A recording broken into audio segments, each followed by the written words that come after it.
Hello guys, and welcome to this video where I'm going to be showing you how to use a Romanian voice on elevenlabs. So the first thing you have to do is to go to this website elevenlabs.io here.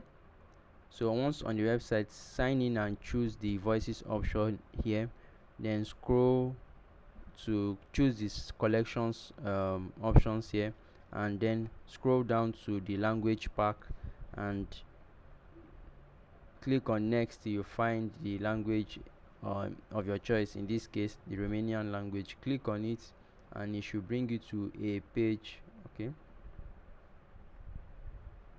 like this. Now you have to sample each voice to be sure of what you need.